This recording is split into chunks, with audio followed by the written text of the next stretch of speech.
Again, here we go again. The people at Sunglife sent me another product to have a look at and review for them.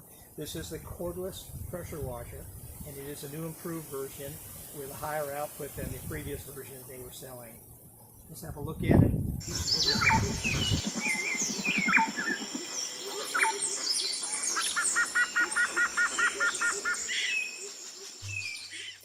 This is a Sunglife cordless pressure washer.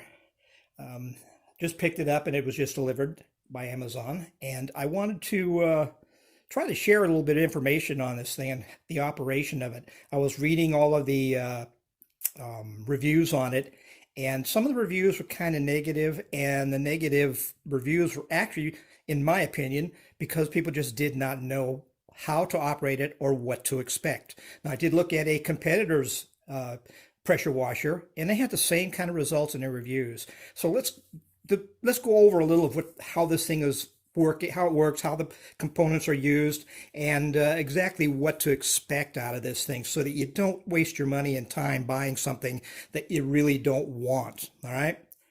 So first and foremost, this is what they call the gun. It's just a pressure washer machine, and it is stout and heavy.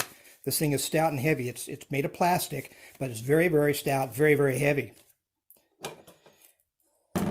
You've got three wands here. This wand here has a control. We can rotate back and left and right, and it will give you a very broad 180-degree shot of water, or turn it the other way and you're going to get a pencil beam of about 3 degrees of water outlet, and that will come out at fairly high pressure, about 320 psi.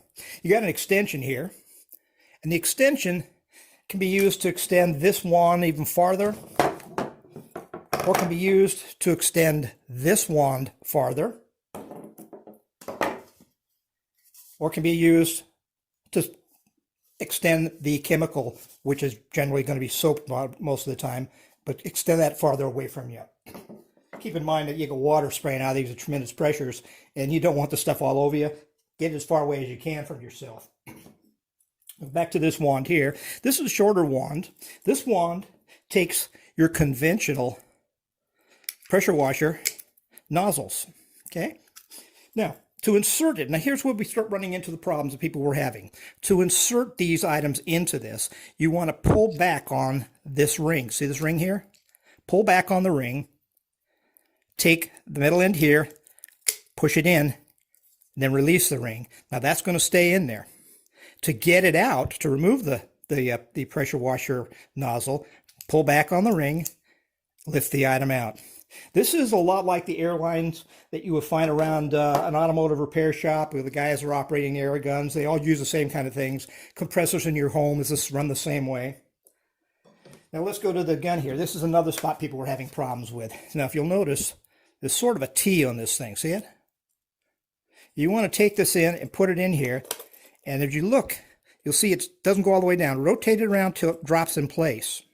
Once it drops in place, push it hard down and rotate it to the right. That's going to lock itself in. You want this thing to be in here securely, because you got, like I said, 320 pounds of pressure on this thing when you're on the maximum high output. That'll blow that thing off of there if it's not under tight. So you don't want anything that's going to just slip in there easily. To get it out, push it down, rotate it, pull it out. Now, if you find that it gets dry and it doesn't want to go in, there's a little O-ring on this thing here, and a little bit of Vaseline, a slight amount of Vaseline will probably be just fine. Silicone lubricant or Teflon lube will also work. And as I feel down inside here, I can feel the factory has actually put them in there. So it does have some lubricants in it. By the way, it does come with instructions, despite what some people may have had experienced. If that happens, mistakes do happen in the production of these things, and somebody might have forgot to put it in, but they do come with instructions. Now this is your inlet for the gun, and it works the same way. Where you pull this down, see how I'm pulling that down? You slip it on the thing, and you release it, and now it's stuck. Now it feels a little loose, and that's fine, because you're going to be moving this hose and it's going to flex and what have you. And it is the inlet area, so there's no pressure here at this point. pull it down, pull it apart to release it. 15 feet of hose, and it is a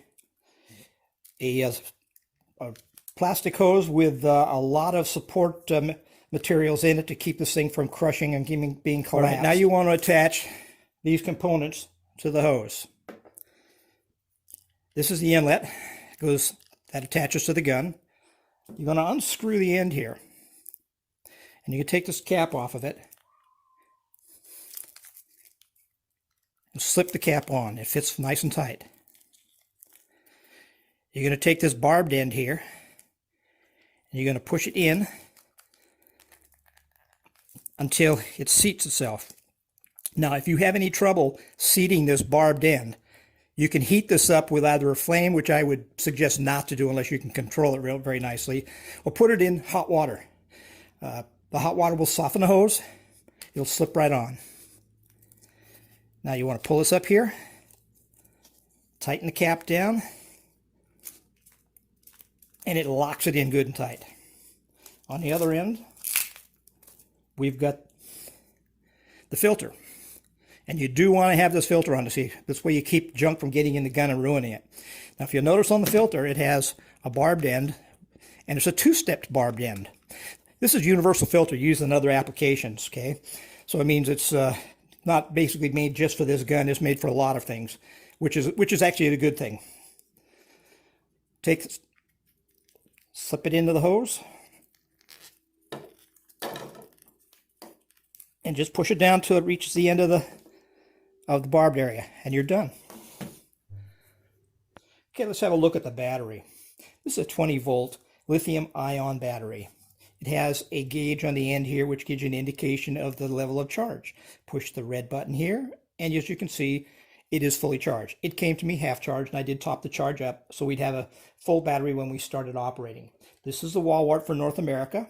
It is a 110-volt item. This unit is designed to operate off of 110 to 220, which means that it would just have a different wall wart, and we would be using the same battery. The battery life has reports of, and I haven't had a chance to try it out and confirm it yet, but people are reporting about 45 minutes of battery use when the thing is set on the low level. When it's on the higher level, they're getting about 25 to 30 minutes of battery use. We'll find out when I get a chance to try this thing out. Now, insulation of the battery. You want to have this orange side towards you. You can see there's a couple little prongs here, and they're going to line up with two of the slots here. Push it in, push it hard against it, and it's in. To operate it, you want to push this down with your thumb if you're right-handed. And there it is. Now let's get this thing outside there, hook a few things up, and let's see it in action. You'll be able to tell if the battery is still being charged when you see the red indicator on the charging module. And once the battery is fully charged, the indicator will turn green. I think we've all heard the concept of the right tool for every job.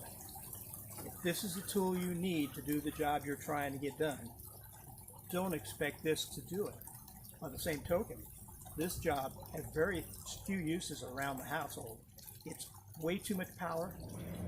This is more in tune with what I'm going to be needing to do. The windows around the house, the rain gutters, the eaves of the home, screens, any of the other little smaller jobs. Washing the car. I wouldn't want to use this washing the car, but I would use this to take the paint off the building.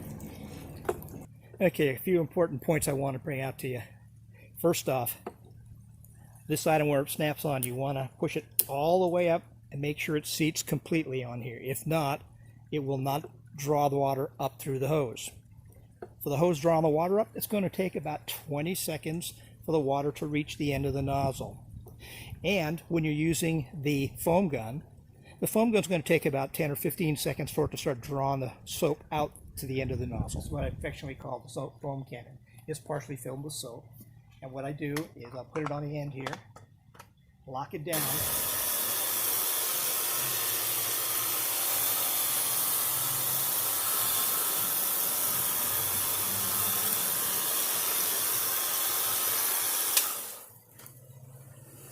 you can see it's quite effective.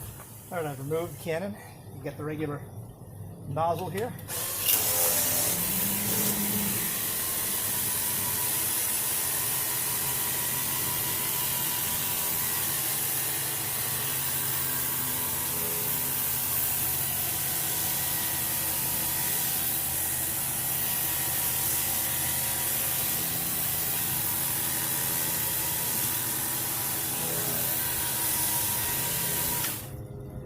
Easy as that.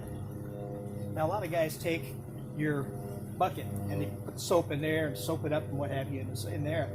But the problem is when you take that bucket and fill it with soap, you've got to dump that thing, get fresh water in it, or have a second bucket with you so that you can get clean water out of this thing to rinse the soap off. Put the foam cannon on it, much better off. Take the squeegee to it.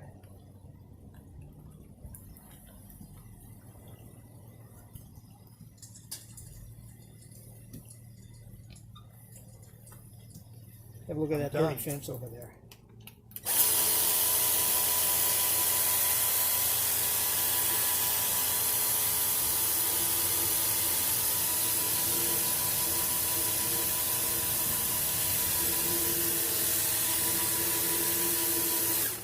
And that stuff was dried on there.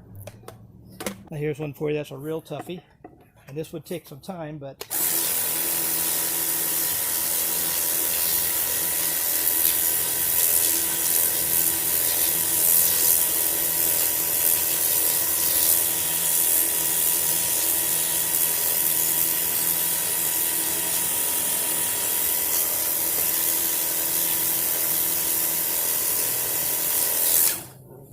as you can see, it'll get it done. Here's one for you.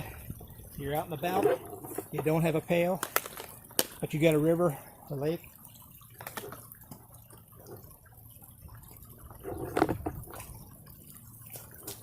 Just toss it in there.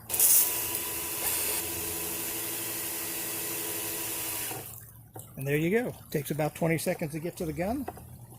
Yep, that's the Sunglife Cordless Pressure Washer. Now, there's a lot of videos online, and I hope that I touched on things that they missed in those videos.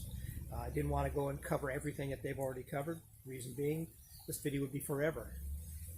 Anyhow, if this is what you're looking for, a light duty unit that will do the jobs around the house, wash the cars, this is where you need to go. But if you're looking for something to clean the driveway up with, get those spots off the driveway, you know, move the paint from the house or something, this is not going to do it.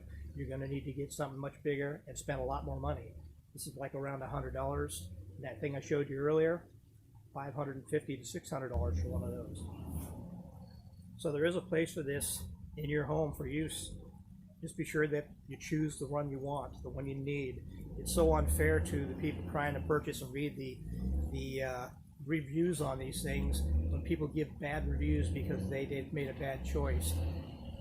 This is not the one that you would use for cleaning the spots off the driveway. It is not the one you would use for those heavy duty jobs. So if you're gonna choose this here, be sure this is what you want.